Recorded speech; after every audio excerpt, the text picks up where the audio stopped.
Bismillah ar-Rahman ar-Rahim. Salam alaikum. Bonjour tout le monde. Est-ce que vous m'écoutez?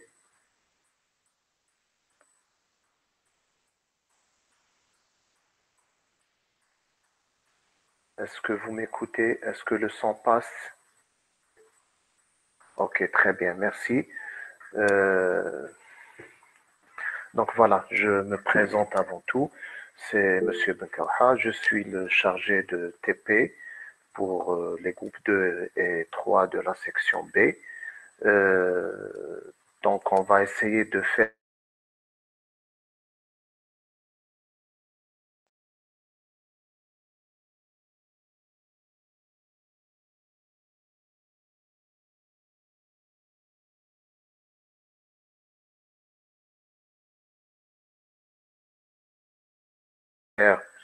des séances en ligne, coupure dans le réseau.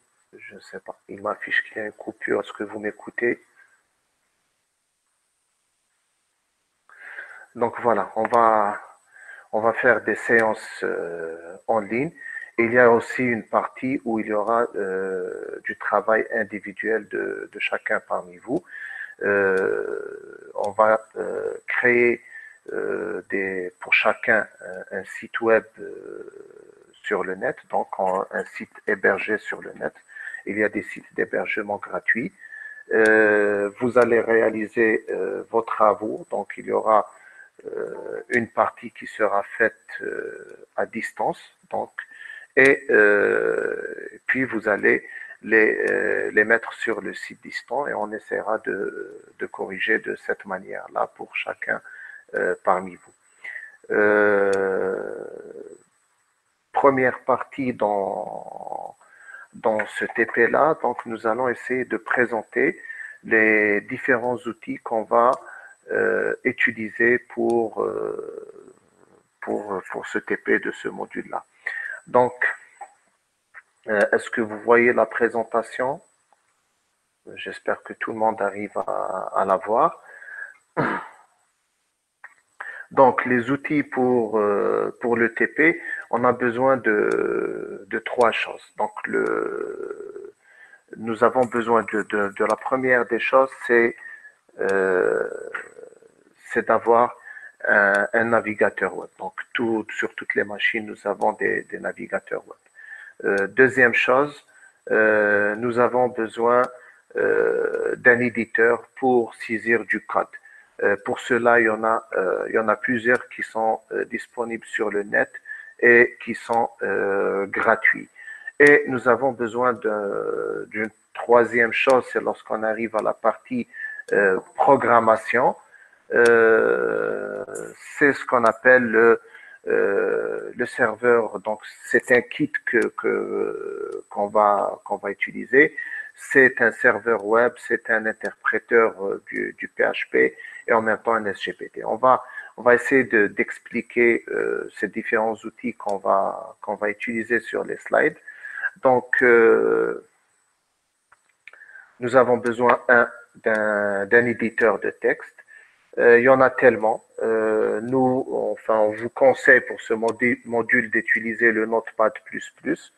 Il est téléchargeable. Vous pouvez l'utiliser gratuitement donc sur le net. Il y en a d'autres. Vous n'êtes pas limité à celui-là. C'est juste un conseil pour qu'on utilise tous la même chose. Il y en a d'autres, par exemple, il y a Sublime qui est aussi un éditeur. Cet éditeur, ces éditeurs-là sont des éditeurs simples. L'avantage, c'est quoi? C'est selon le langage que vous allez utiliser, il va nous aider un petit peu en coloriant selon la syntaxe du langage. Donc, si votre fichier est un fichier HTML, il va colorier les mots réservés, les mots-clés, les séparateurs, etc. Chaque chose avec une couleur différente. Si vous utilisez le PHP, il va aussi colorier selon la syntaxe du PHP, ainsi de suite. Voilà, ça c'est le premier outil. Deuxième outil, c'est un navigateur, donc un browser.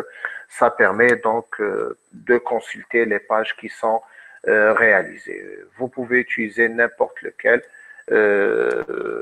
Enfin, là, la remarque, c'est sur les salles de TP, vu qu'on n'aura que peut-être 2 ou 3 séances dans les salles de TP. Mais tout de même, dans les salles de TP, il y a le Firefox.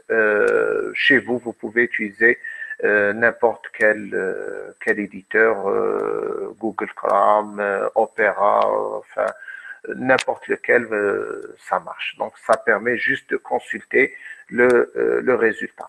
Le troisième outil, c'est c'est un outil qui est un package, c'est un ensemble d'outils qui sont dans un seul logiciel.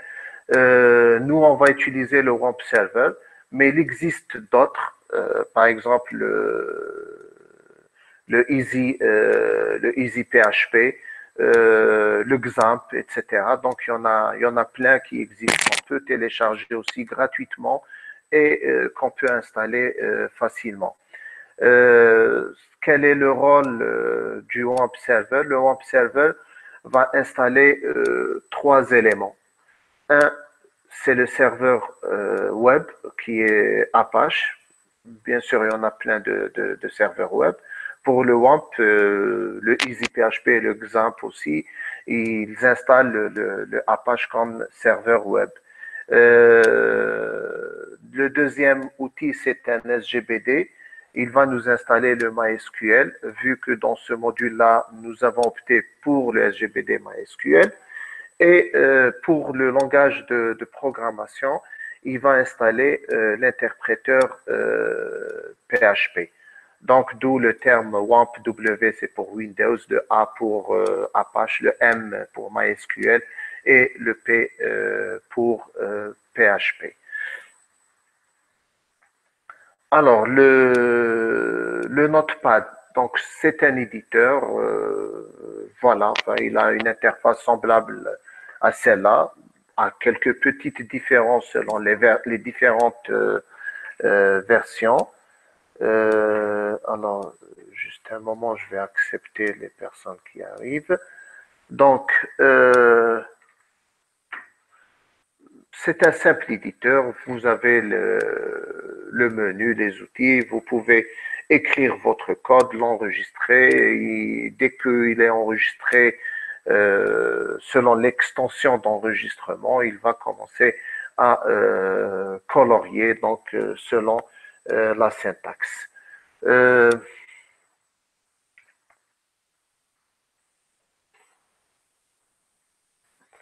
Vous pouvez, donc une des deux, vous pouvez soit, dès que vous enregistrez, votre travail va commencer à colorier selon la syntaxe, comme vous pouvez le faire dès que vous lancez le Notepad+, vous pouvez lui indiquer dès le départ, avant d'enregistrer, que vous allez utiliser le langage HTML. Vous allez sur le menu, langage, et vous choisissez HTML.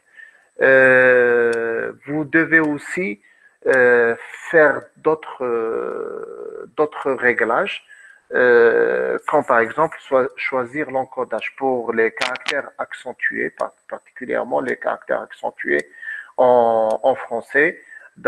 Aussi dans le menu, vous devez choisir l'encodage et choisissez UTF-8 sans BOM. Par la suite, pour tester le code, vous avez deux façons de faire. Soit vous allez sur menu exécution, puis choisissez votre navigateur et vous ouvrez votre fichier. Soit vous allez carrément sur le fichier, sur le dossier où se trouve le fichier, vous faites un double clic et le fichier sera ouvert dans le navigateur, où vous cliquez avec le bouton droit et vous choisissez donc vous choisissez ouvrir avec, et vous choisissez un navigateur si vous voulez pas l'ouvrir avec le navigateur par défaut. Donc ça, c'est le minimum d'étapes dont on a besoin pour réaliser nos TP. Le WAMP Server. Donc, si on parle, pardon, si on parle de WAMP Server, donc on va expliquer les différents composants du WAMP Server.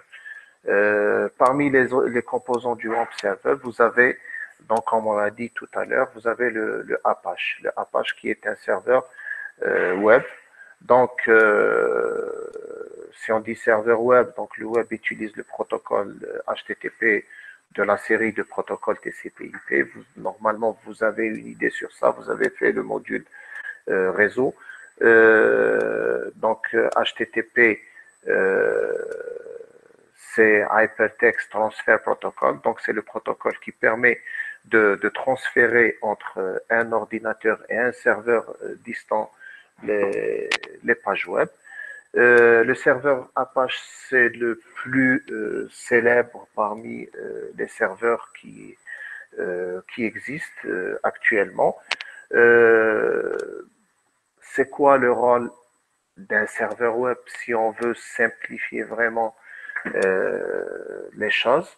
C'est que sur la machine où il est installé, il va définir un certain dossier. Ce dossier-là, ça sera la racine du web. Donc, ça, à partir de ce dossier-là, donc les gens, lorsqu'ils vont consulter le serveur, ils seront envoyés directement.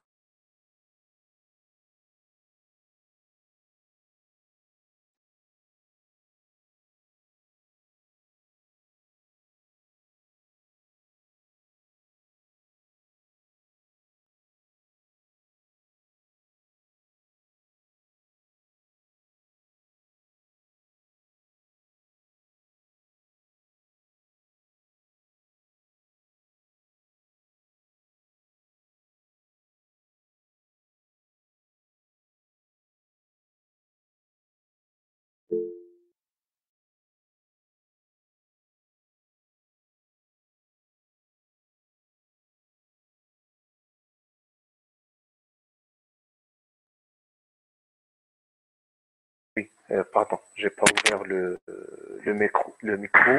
Donc voilà, normalement là, c'est bon. Donc, je disais que il y avait un problème de connexion. De, donc là, je reprends. Euh,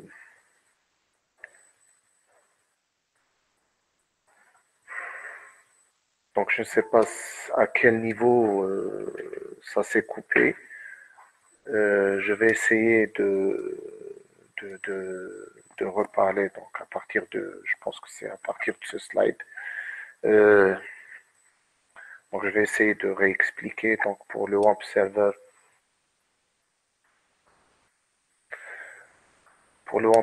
vous avez premièrement, c'est le serveur web Apache qui est l'un des serveurs les plus utilisés au monde. Il est très connu par rapport à donc déjà son utilisation, donc la majorité des hébergeurs l'utilisent. Il est aussi très célèbre par rapport au côté sécurité, donc il est un peu plus sécurisé par rapport aux autres serveurs web. Euh, Ça pour Apache. Un serveur web, en général, c'est quoi son rôle? Euh, Son rôle, c'est, de la façon la plus simple possible, c'est de définir sur le serveur un emplacement, un dossier particulier, un répertoire particulier, et de définir ce dossier-là comme étant la racine du web. Donc, si vous sollicitez ce serveur, l'adresse de ce serveur-là sur un navigateur, le serveur web va vous orienter directement vers ce dossier-là. Il va ouvrir la page par défaut. Le serveur web aussi permet de réaliser cette communication entre un ordinateur, un client à travers son navigateur et le serveur où sont hébergées les pages web. Cette communication se fait grâce au protocole HTTP qui est le protocole destiné au transfert des pages web. qui est l'un des protocoles de la série de protocoles du TCP/IP. Voilà. Pour Apache, c'est un serveur web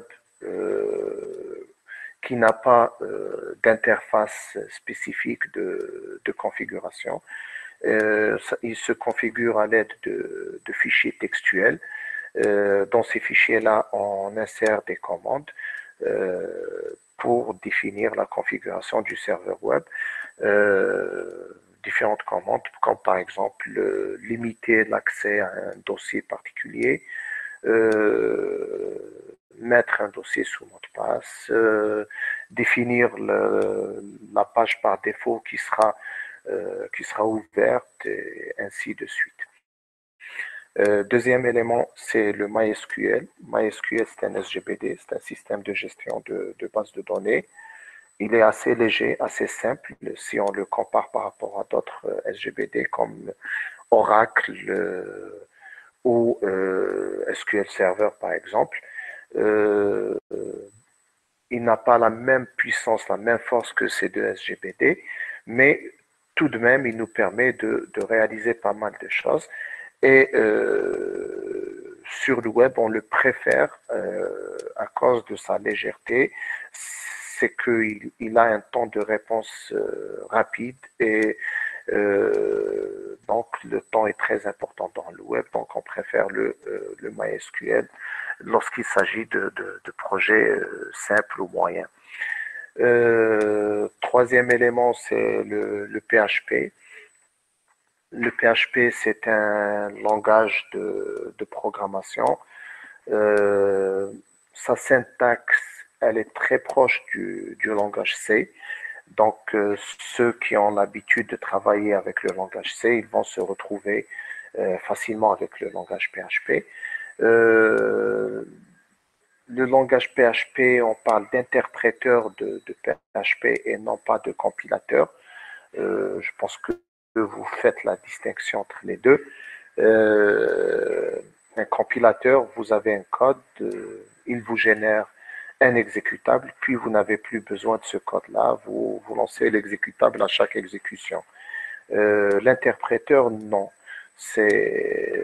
À chaque exécution, on a besoin du code, il interprète ligne par ligne ou commande par commande notre code. Dans ce cas-là, on parle plutôt de script que de code ou de programme. Donc, ça, c'est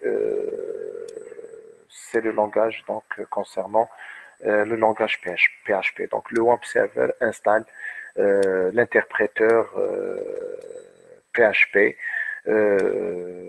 Donc, il permet l'interpréteur PHP, qu'est-ce qu'il fait? Donc, on a une page web. À l'intérieur, on peut avoir du code PHP qui est inclus. L'interpréteur va exécuter, va interpréter ce code PHP et en sortie, il va donner du code HTML. Il va donner quelque chose qui sera intégré dans la page web. Donc, ce sera des données qui seront affichées dans la page web. Le PHP aussi permet d'interroger la base de données MySQL et de communiquer avec elle et de récupérer les résultats. Un troisième élément qui est installé par le web server, c'est plutôt une application web.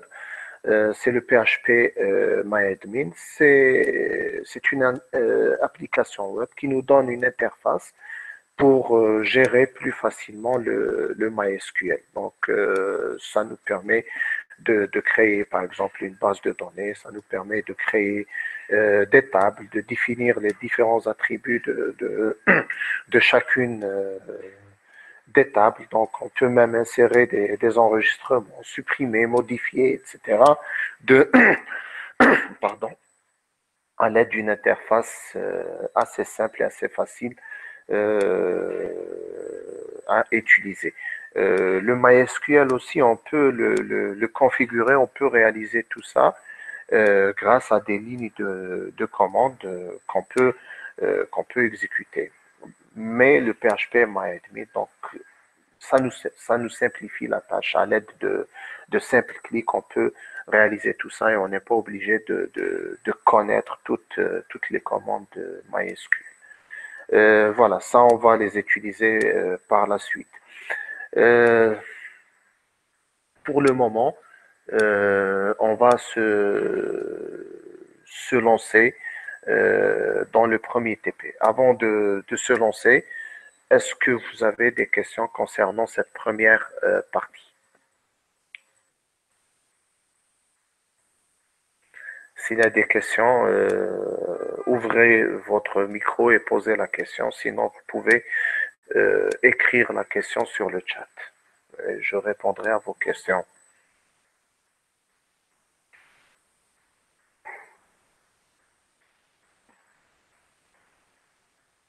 Donc, s'il n'y a pas de questions, on va passer à autre chose. Euh, vous avez normalement la série. Vous avez le TP numéro 1 sous forme de fichier PDF qui s'appelle manip1 html5.pdf.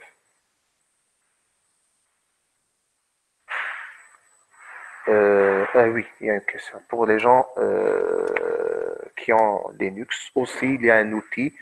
Donc, dans Linux, il y a les éditeurs qui sont déjà disponibles, qui jouent le même rôle du Notepad++. Pour l'équivalent du WAMP, il y a le LAMP. Au lieu du W, il y a le L. Le LAMP que vous pouvez utiliser et installer et qui va vous installer ces différents outils. C'est exactement la même chose. Par la suite, il n'y a pas de différence. Les navigateurs, vous avez aussi les différents navigateurs sous Linux. Entre autres, vous avez le Firefox pour destiné à Linux. Donc, il n'y a pas de souci. Que vous utilisiez Windows ou Linux, il y a pas de problème normalement. Ça ne pose aucun problème. D'autres questions? Ok. Donc, nous allons essayer. Donc, si vous n'avez pas le Notepad++, vous pouvez utiliser le bloc-notes pour le moment, en attendant de télécharger, d'installer le Notepad++. Si vous avez un autre éditeur euh, équivalent, vous pouvez aussi l'utiliser. Donc, voilà. Est-ce que vous avez tous le fichier de la série?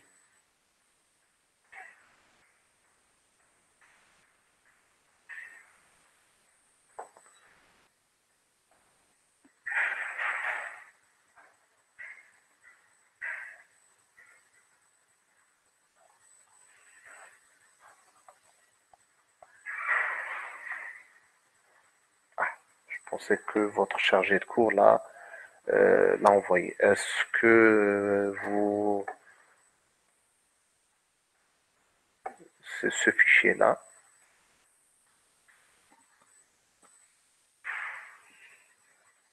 alors je vais essayer de l'envoyer euh, à... Enfin, je n'ai pas tous vos emails, donc on essaiera. Donc par la suite, je vais essayer de récupérer la liste des emails de tous les étudiants du groupe. Ça va simplifier la tâche par la suite. Sinon, on peut aussi créer une classroom pour vos groupes et on partagera les documents dans cette classroom. En attendant, je vais essayer d'envoyer un mail euh, délégué et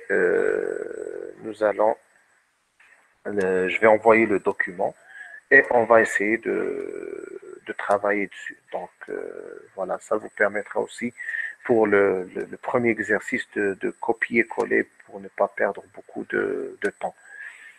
Un moment s'il vous plaît. Donc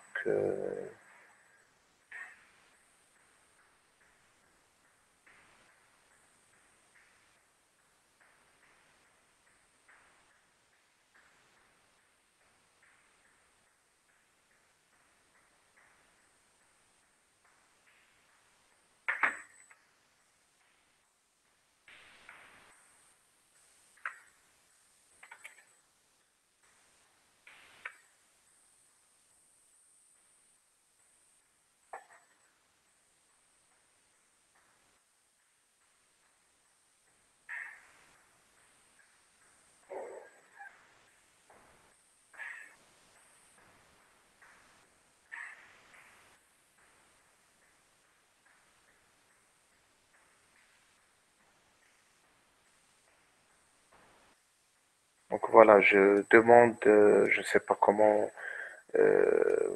donc votre délégué, soit elle va l'envoyer par mail, soit elle va utiliser un autre moyen pour partager ce fichier. Je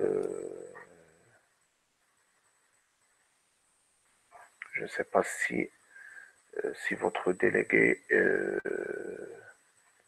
est là.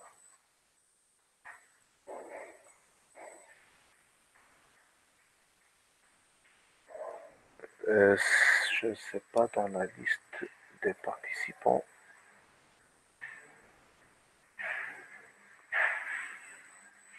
si votre délégué est...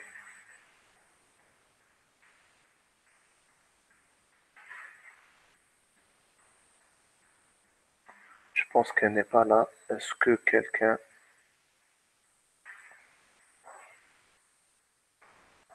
Je pense qu'elle n'est pas là. Est-ce que quelqu'un parmi vous peut s'en charger pour partager le fichier et qu'il m'envoie sur le chat son adresse email pour que je puisse envoyer le fichier, s'il vous plaît.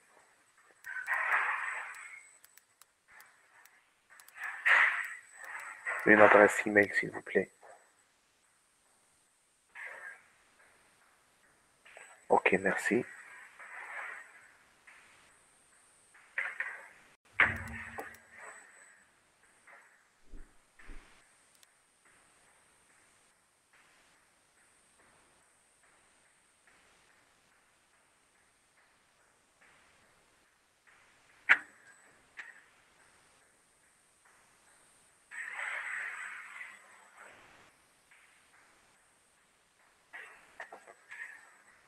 Donc voilà, le premier travail, donc on va préparer une page simple, euh, une page HTML simple. Dans cette page-là, euh, on va essayer en attendant que le document arrive, je vais essayer de vous expliquer. Donc, le HTML5. Donc, vous avez la première partie, donc cette partie-là, le signe inférieur, point d'exclamation, doctype, HTML. Cette ligne-là, c'est pour indiquer qu'il s'agit d'un document HTML. C'est tout, c'est ça le rôle. Donc, ceci il a été rajouté dans la version 5 du HTML, dans le HTML5. Ensuite, tout document, donc tout ce que vous voyez entre les signes inférieurs et supérieurs, c'est ce qu'on appelle les balises. Tout ça, donc, c'est des balises. Donc, tout ce qui est entre signe inférieur et signe supérieur, ce sont les balises. C'est quoi les balises dans le code HTML? Les balises permettent de définir des commandes HTML. Donc, le HTML n'est pas un langage de programmation, mais il permet donc juste de définir une mise en forme d'une page web.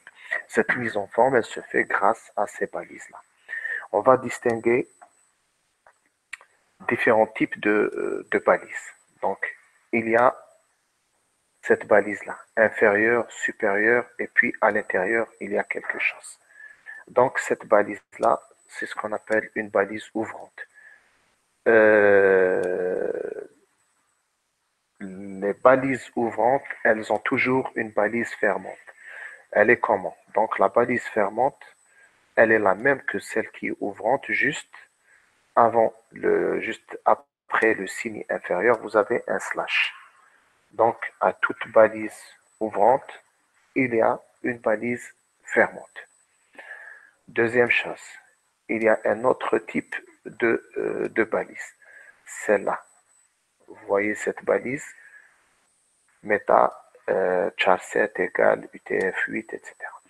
Cette balise-là est une balise qui n'a pas de balise fermante. Donc, qu'est-ce qu'on fait? À la fin, avant de fermer avec le signe supérieur, on rajoute un slash. Ce slash-là, c'est pour dire que que cette balise-là est une balise qui n'a pas de balise fermante. Voilà. Sinon, les autres balises, comme ici head, elle a le slash head qui va la fermer. La balise title, elle a le slash title qui la ferme. La balise body, elle a le slash body qui va la fermer et ainsi de suite. Donc, on va expliquer dans un document HTML, donc, il commence par la définition du type du document. Ensuite, on a la balise HTML, il se termine par slash HTML, on la ferme vers la fin. Donc, première partie, à l'intérieur, entre HTML slash HTML, il y a deux grandes parties qu'on distingue. Donc, il y a ce qu'on appelle l'entête. L'entête, elle est délimitée par les balises head et slash head. Et il y a le corps de la page délimité par les balises body et slash body. Dans l'entête, qu'est-ce qu'on retrouve? On retrouve généralement des propriétés, des choses qui ne sont pas, dans la majorité des cas, pas tout le temps, qui ne sont pas visibles. Et dans la partie corps de la page, on retrouve les choses qui sont affichables et qui sont visibles. Revenons à l'entête. Les parties essentielles qu'on doit retrouver dans l'entête, c'est le titre de la page. Le titre de la page, il apparaît en haut dans la barre de titre sur l'onglet représentant la page. Donc, pour définir le titre, on le met entre les balises title et slash title. Cette balise-là, la balise méta, il y en a plusieurs balises méta.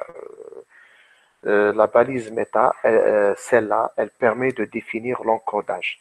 C'est pour que, quel que soit le navigateur, quel que soit le système d'exploitation et la langue définie dans ce système d'exploitation, pour qu'on puisse afficher les caractères accentués. Donc UTF-8, elle permet d'afficher les caractères accentués qu'on utilise dans la langue française.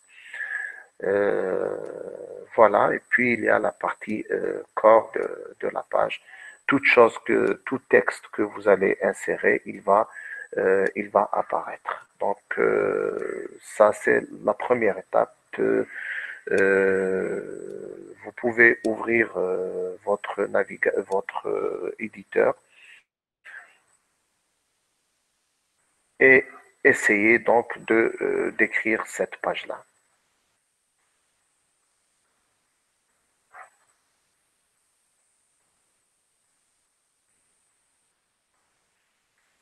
Tapez le code sur votre éditeur, puis par la suite enregistrer avec l'extension .htm ou .html.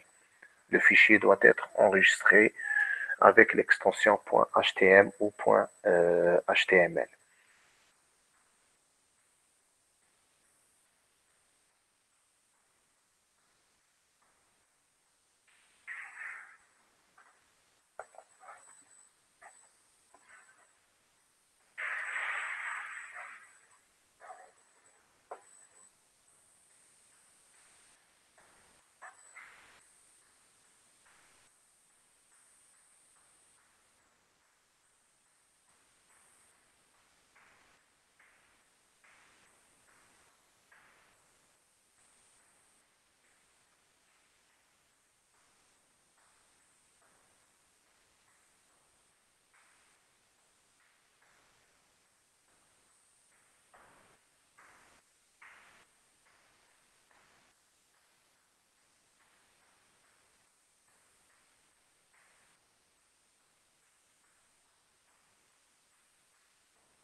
Donc voilà, le Notepad++, c'est ça l'éditeur du Notepad++.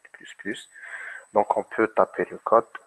Euh, Parmi les bonnes habitudes dans, dans l'écriture d'un code, c'est de toujours faire des décalages, ce qu'on appelle l'indentation. Donc à chaque fois qu'il y a un nouveau bloc qui est à l'intérieur d'un autre bloc, on fait un petit décalage pour savoir, donc pour voir que, pour bien voir les imbrications.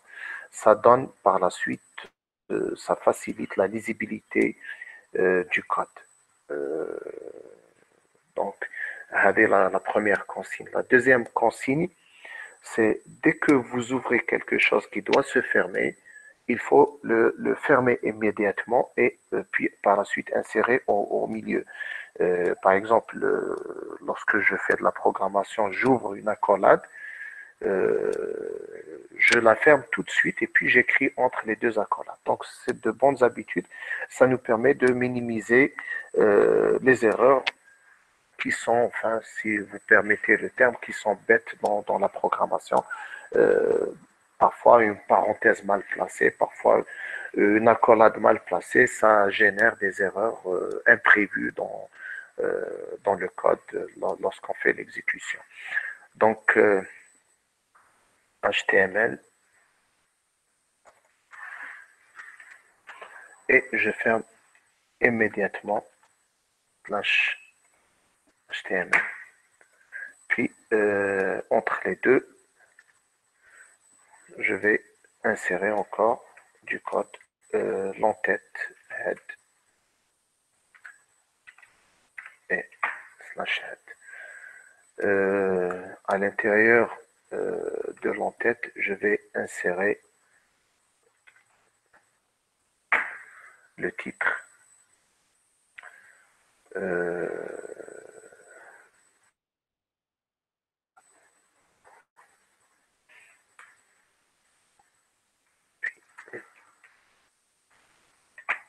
Je ferme. Et puis le titre, c'était la première page. Je vais le recopier tel qu'il est.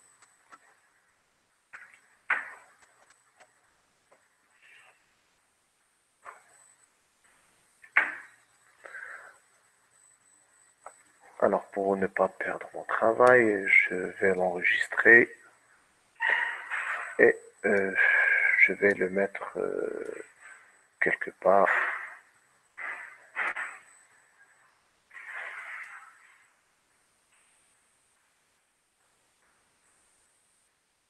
sur le bureau. Enfin, je n'ai pas installé sur cette machine-là. Le WAMP, normalement, doit le mettre sur le serveur web. On va expliquer dans une autre séance.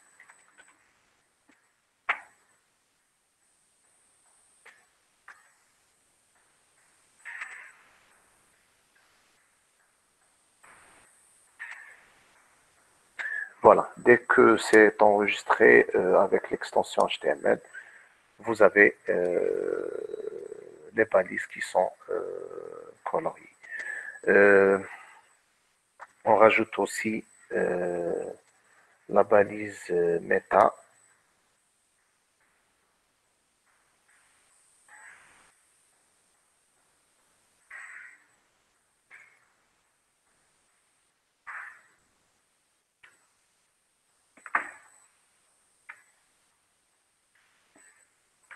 Voilà.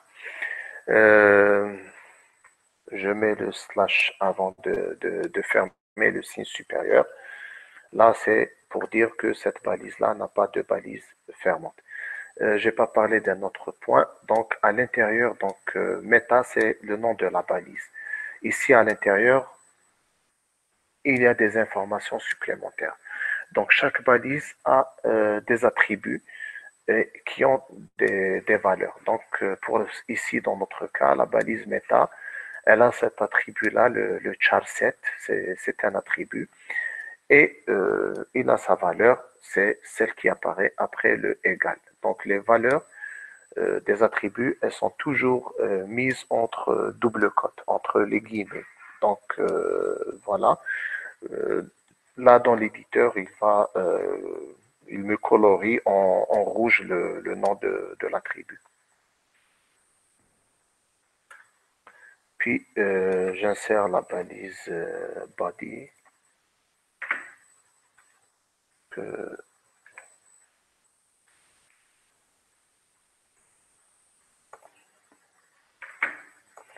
voilà. Et entre les deux, j'insère le texte.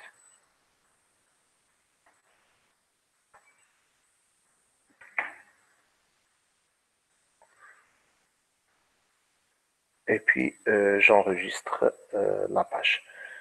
Voilà, c'est tout ce qu'il y a à faire. Première, donc, enfin, avant de faire une quelconque remarque, je vais essayer de l'ouvrir sur le navigateur et je vais essayer de partager le- la fenêtre du navigateur par la suite. Donc,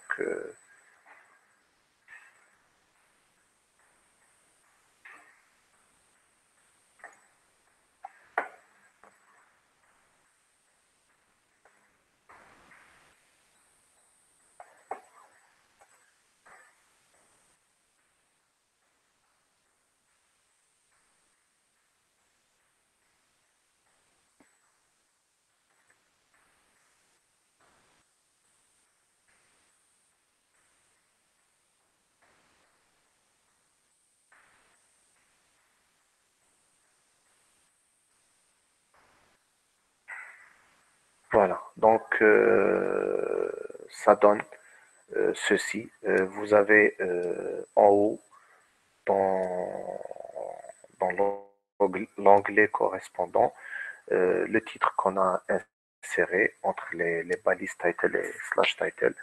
Et vous avez le contenu qui est là, qui est affiché ici. Donc voilà pour ce test, le premier test. Est-ce que tout le monde est arrivé à réaliser ça? Est-ce qu'il y a des problèmes? Ceux qui ont des problèmes pour réaliser cette première page. Et sinon, est-ce qu'il y a aussi des questions? S'il y a des questions, euh, n'hésitez pas à poser des questions pour avoir plus d'éclaircissement. Donc, je vous écoute.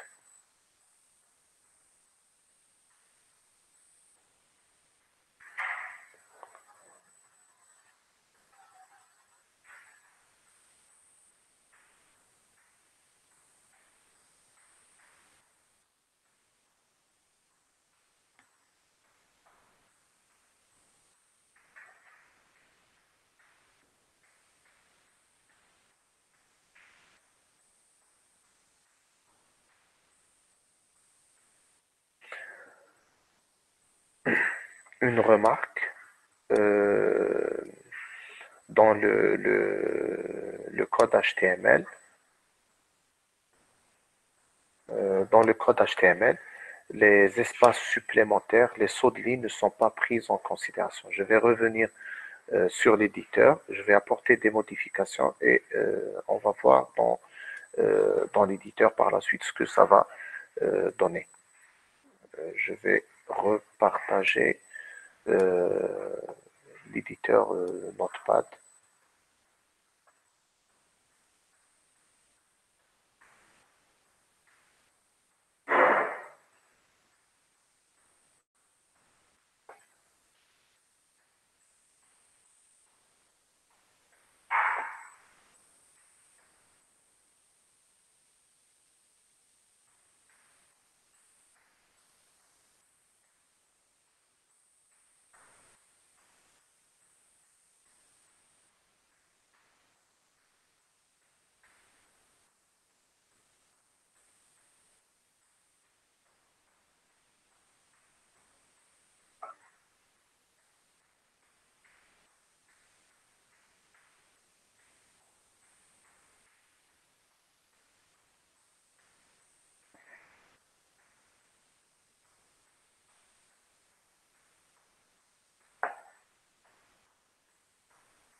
fois-ci, donc, dans l'éditeur, je vais insérer ceci, un saut, ensuite et, elle est sur une autre ligne. Je vais rajouter des espaces entre et le, puis je vais faire plusieurs sauts de ligne avant contenu, et de ma page aussi, je vais faire plusieurs sauts de ligne, et entre ma et page, je vais mettre beaucoup d'espace. L'étape suivante maintenant, je vais enregistrer.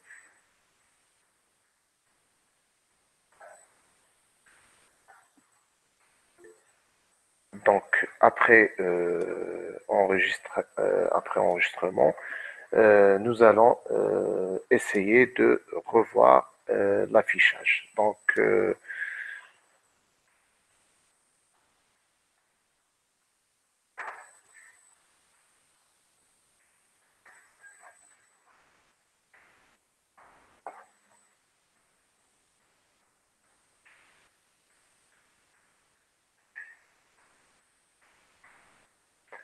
voilà, je reviens à cette page. C'était le contenu ancien. Je vais la rafraîchir après avoir enregistré.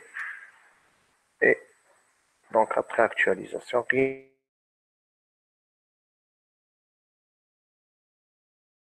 de chaque que j'ai rajouté ne sont pas pris en considération. Donc pour rajouter des espaces supplémentaires et pour rajouter des sauts de ligne, il faut utiliser autre chose dans le code HTML.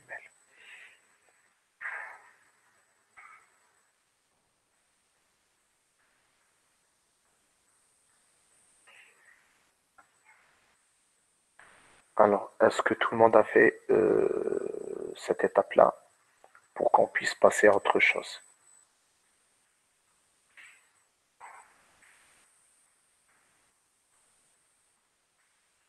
Qui a eu des problèmes avec cette étape?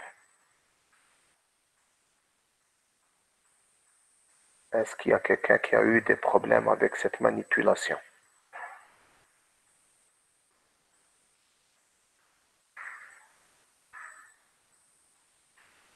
Qui n'a pas eu de problème?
Donc, dans cette page-là, vous pouvez, donc, dès qu'elle est enregistrée, vous pouvez la garder comme étant un modèle. À chaque fois qu'on va créer des pages, ça sera la même chose. Ce qui va changer, peut-être qu'on va rajouter des choses dans l'entête et on va changer le contenu, donc ce qu'il y a entre body et slash body. Donc voilà ce qui va changer par la suite. Donc généralement, on garde la même chose, cette page-là comme un modèle, on fait copier-coller et on fait des rajouts par la suite. Ça nous permettra de gagner en temps. On passe maintenant à la deuxième manipulation. Donc on va essayer de voir les séparateurs et les sauts de ligne. Euh, donc je vais essayer de repartager l'énoncé.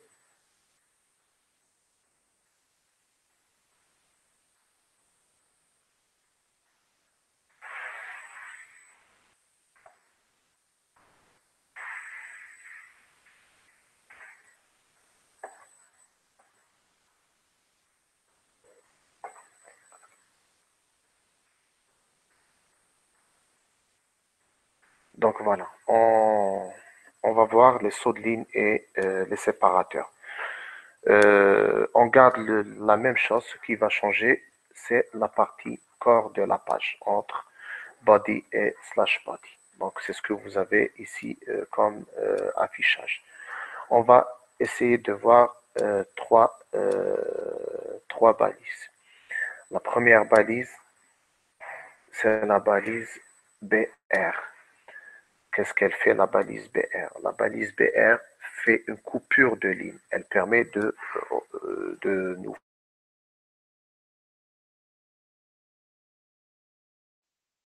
Première balise. Deuxième balise, c'est la balise P. Que fait la balise P? Elle permet de définir un nouveau paragraphe.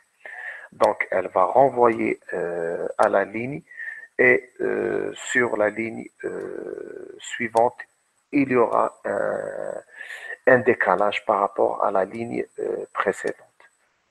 Troisième balise, c'est la balise HR. Qu'est-ce qu'elle fait, la balise HR? Elle permet d'insérer une ligne horizontale. Voilà les trois balises. Donc, si vous avez reçu le fichier PDF, donc vous pouvez copier et pour voir l'effet de ces balises-là, pour ne pas réécrire tout le texte. Est-ce que vous avez reçu l'énoncé? Est-ce que tout le monde a reçu l'énoncé de la série?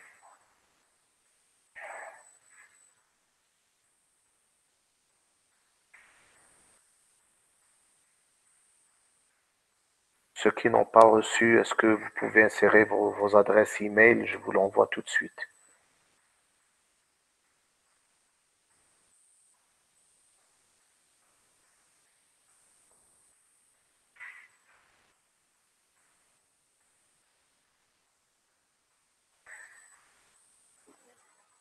Est-ce que vous êtes avec moi ou... D'accord.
Voilà, je viens de l'envoyer. Normalement, vous allez le recevoir dans quelques secondes. Vous pouvez l'ouvrir et regarder ce qu'il y a dedans. Donc, maintenant, on est sur la page 3 sur 8 de ce document.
Donc, je reprends le fichier de tout à l'heure et donc on garde la même structure de la page. Qu'est-ce qu'on change? C'est la partie corps de la page. J'efface le contenu et je colle le contenu que j'ai pris à partir du document PDF.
Voilà, donc on a le code de cette manière-là. Je vais l'enregistrer. On va appeler exemple 2 et je le garde pour le revoir par la suite pour le visualiser.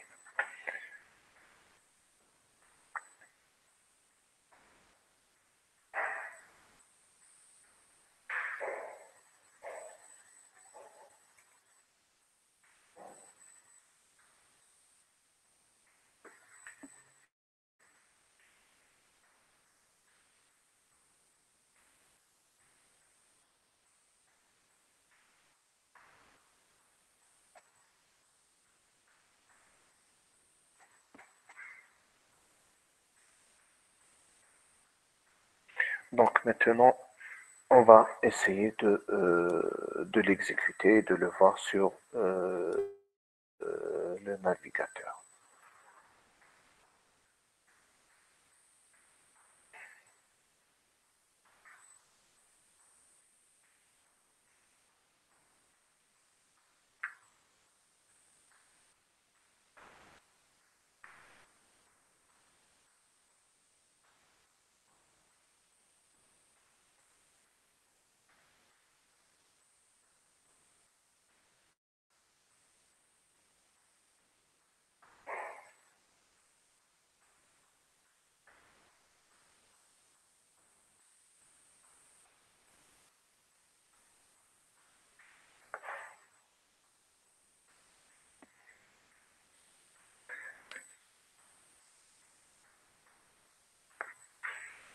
Alors, voici l'affichage.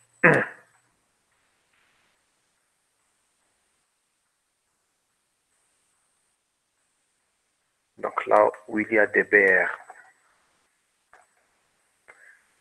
vous avez des sauts de ligne, des retours à la ligne. Là où il y avait un P, il y a un saut de ligne, mais on voit qu'il y a une distance un peu plus importante par rapport à la ligne précédente et à la ligne suivante.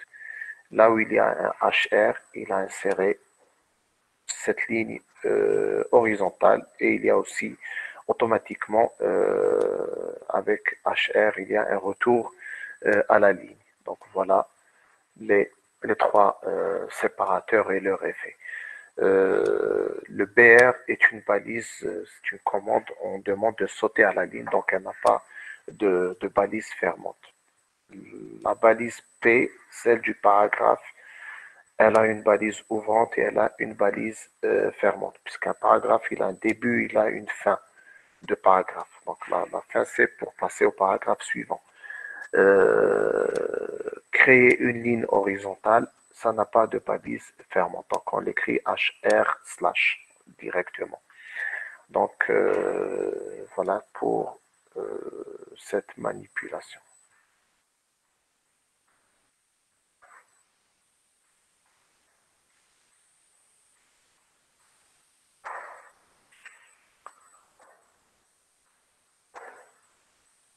Qui a terminé ce deuxième exercice, cette manipulation.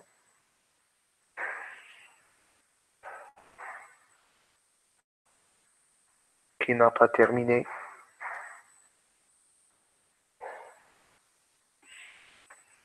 C'est bizarre. Personne n'a terminé, personne. D'accord. Donc, très bien. La Chachi, ceux qui ont terminé, est-ce que vous avez eu des problèmes? Est-ce que vous distinguez maintenant est-ce que vous distinguez la différence entre les trois séparateurs, le BR, le P et le HR?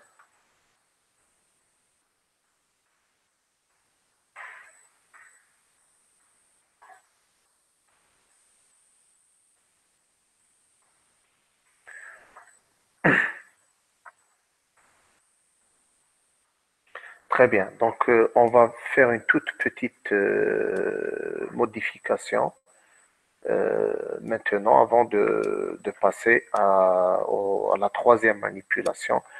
Et probablement, on va s'arrêter avec cette troisième manipulation. Donc, je vais revenir à l'éditeur.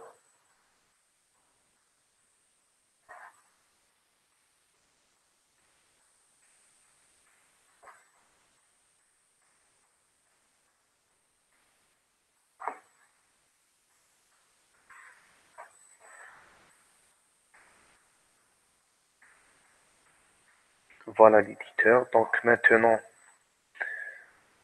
on va voir un attribut essentiel pour la balise P, la balise de paragraphe. Donc,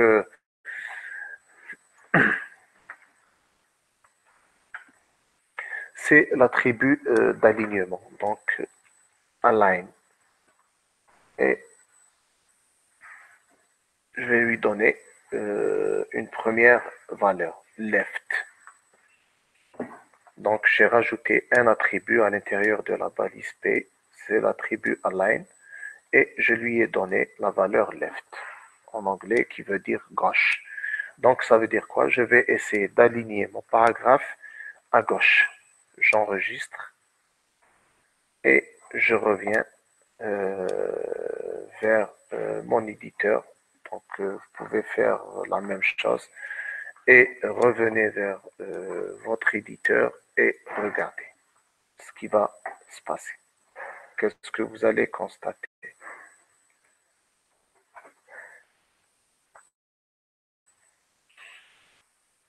Est-ce que vous avez remarqué quelque chose qui a changé?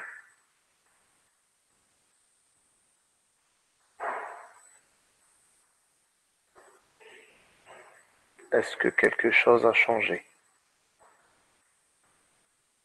Non, on voit rien. Pourquoi? Parce que voilà, c'est la valeur par défaut. Très bien. Donc, ça ne change pas. Un attribut n'est pas défini. Il y a toujours une valeur par défaut qui est prise. Le- la valeur par défaut gauche. Donc, c'est pour ça qu'il n'y a pas de changement. On va mettre une autre heure. On va mettre center.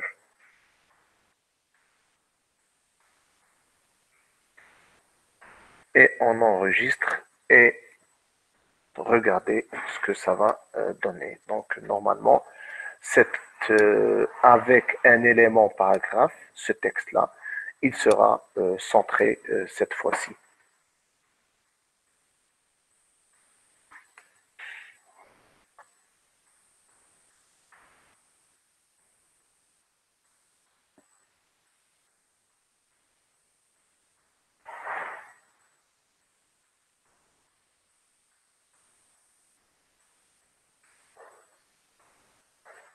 C'est centré, donc normalement, c'est ce que vous allez sur le navigateur, vous rafraîchissez la page, vous actualisez la page et regardez ce que ça donne. Donc, normalement, le texte sera centré. Vous avez d'autres valeurs, vous avez le right pour qu'il soit aligné à droite et vous avez pour le HTML5 une dernière valeur, c'est justify.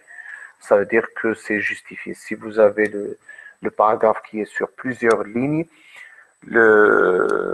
à droite, le dernier caractère à droite seront alignés par rapport à toutes les lignes. Ok, donc voilà, ça sera justifié.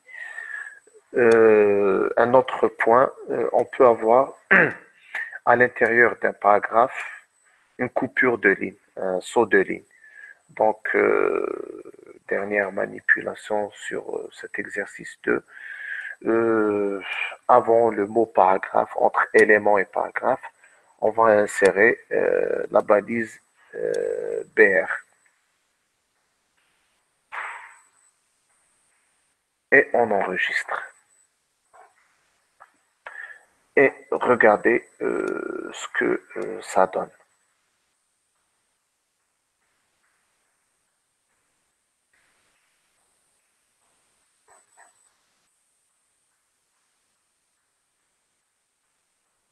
Normalement, vous allez avoir ce paragraphe-là qui sera aligné, qui sera placé sur deux lignes différentes. Sur la première ligne avec un élément et sur la deuxième ligne paragraphe, mais les deux lignes sont centrées. Donc l'effet de l'attribut align s'applique sur le tout, même en présence d'une autre balise de saut de ligne au milieu. Pourquoi? Parce que la balise saut de ligne, c'est comme si elle remplace le caractère qu'on a l'habitude de manipuler dans le langage C, le anti/n, le retour à la ligne. Donc voilà, c'est un caractère. Cette commande-là, en fin de compte, elle représente un caractère, un saut de ligne. Donc elle n'a pas d'effet sur les attributs du paragraphe.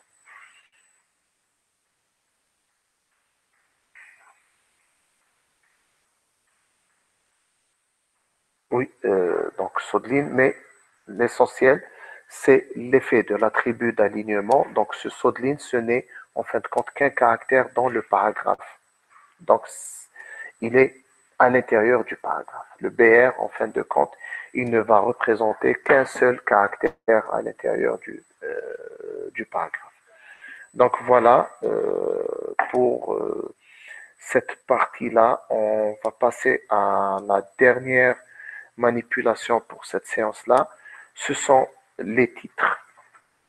Donc le HTML nous permet de définir plusieurs niveaux de titres. Donc les balises qui permettent de définir les titres sont les balises H suivi d'un nombre.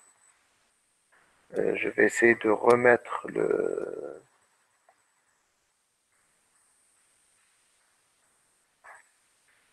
un moment, s'il vous plaît. Je vais remettre l'énoncé.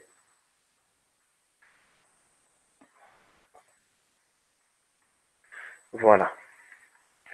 Donc, ce sont ces balises-là, H1, H2, H3, etc. Donc, ça permet de définir des titres. Elles font quoi ces balises? Donc, elles vont mettre automatiquement le texte en gras et selon le niveau de la valeur qui vient après le H, c'est le niveau du titre. Donc, titre de niveau 1, de niveau 2, etc. Donc, c'est la grandeur, c'est la taille du texte qui va changer à chaque fois. Donc, dans toutes les situations, ça sera en gras et la taille, donc H1, ça sera une taille très très grande, H2 un peu moins, H3, la taille va diminuer, ainsi de suite jusqu'à H6. Donc, on peut faire cette manipulation et on regarde ce que ça va donner.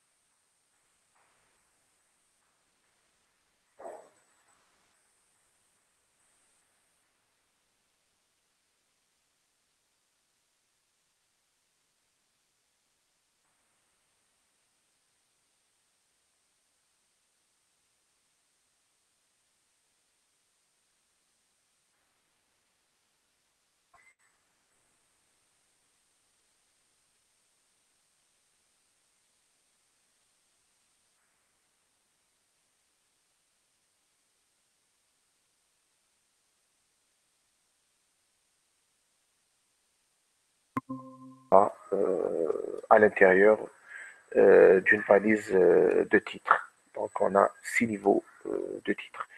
Je vais enregistrer le fichier et on va essayer de le réouvrir sur le navigateur.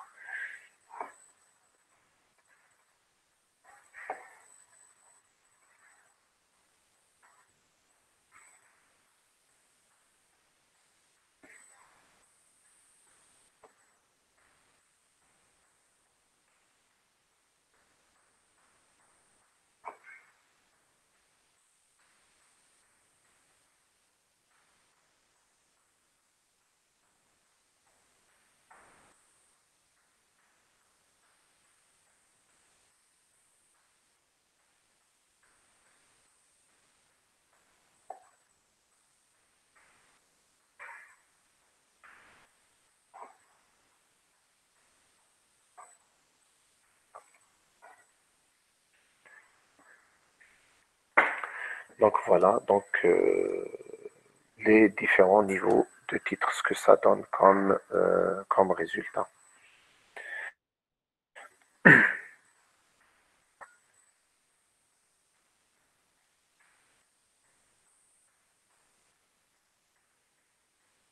Donc en résumé, ce qu'on a vu aujourd'hui, on a vu le format général de la page HTML. Nous avons vu comment insérer les séparateurs qui sont soit des sauts de ligne, soit des lignes horizontales, soit un paragraphe. Et on a vu les différents titres avec leurs différents niveaux. Je vais vous envoyer un mail par la suite pour vous donner les instructions à faire pour créer un compte d'hébergement gratuit. Vous allez me retourner par la suite par mail le nom d'utilisateur et le mot de passe du compte pour que je puisse y accéder au code et vérifier et éventuellement corriger en cas de problème. Vous avez normalement cette série, il y a encore d'autres exercices, il y a d'autres manipulations comme l'insertion des listes ici. Donc il y a deux types de listes. Les listes ordonnées, OL.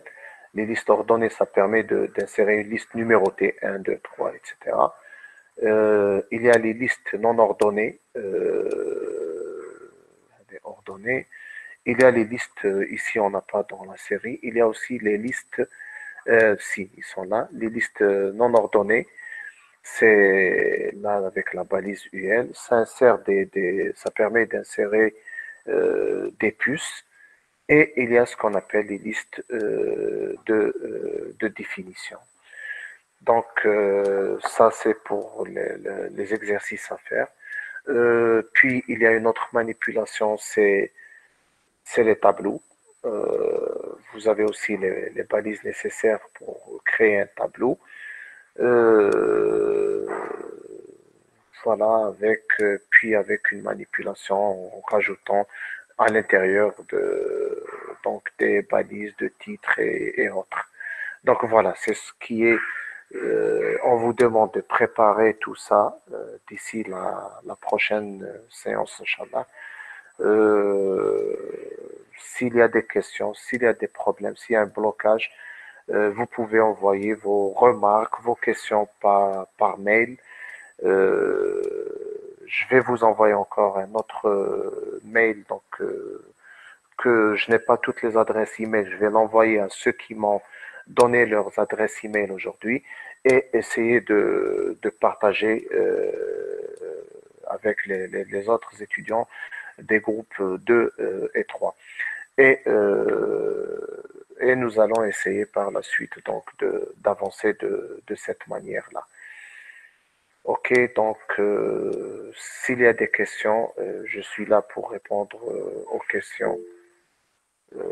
S'il n'y a pas de questions, on va mettre fin à cette séance et on se reverra la prochaine fois, Inch'Allah. Donc, il y a des étudiants qui envoient encore des adresses email. Je vais essayer de les récolter et de les enregistrer.